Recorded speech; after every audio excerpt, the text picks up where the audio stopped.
मोरो ख़बर शामिल करे थी। मोरो सिंध मां जितां सिंधी इल्दाफ़ सोमरो जी रिपोर्ट मुताबिक़ गुज़िरियल ॾींहुं दादू मोरो पुल ते सिंधु दरिया में वेझण दौरान ॿुॾी फोत थी वियल ॿिनि नौजवाननि इज़हार अली मंगी ऐं राजा सैयद जी ॻोल्हा जारी आहे, जॾहिं त ज़िले नौशरो फ़िरोज़ जो अॻूणो ज़िले नाज़िम ऐं नेशनल पीपल्स पार्टी जो अॻवान रेस आकिब ख़ान जतोई वाक़े वारी जाइ ते पहुची ॿुॾी फोत थी वियल नौजवान इज़हार अली मंगी ऐं राजा सैयद जे वारसनि सां संदनि नौजवाननि जे हादसे सबबि मौत ते ॾुख जो इज़हार कयो आहे।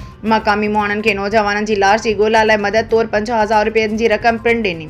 उन मौक़े ते आकिब ख़ान जतोई जो चवणु हो त असां पंहिंजी आवाम सां हर ॾुख जी घड़ी में गॾायूं, हीउ वक़्तु मदद करण जो आहे ऐं असां संदनि वारसनि जी हर मुमकिन मदद करण जे लाइ हाज़िर आहियूं। इंतज़ाम में हमारे ताउन से बड़ा उन्होंने ताउन किया है और जो है वज़ीर दाखिला वज़ीर कानून भी हमारे ताउन में है, उनकी सारी बड़ी मेहरबानी है और अभी हमें दुआओं की जो ज़रूरत है।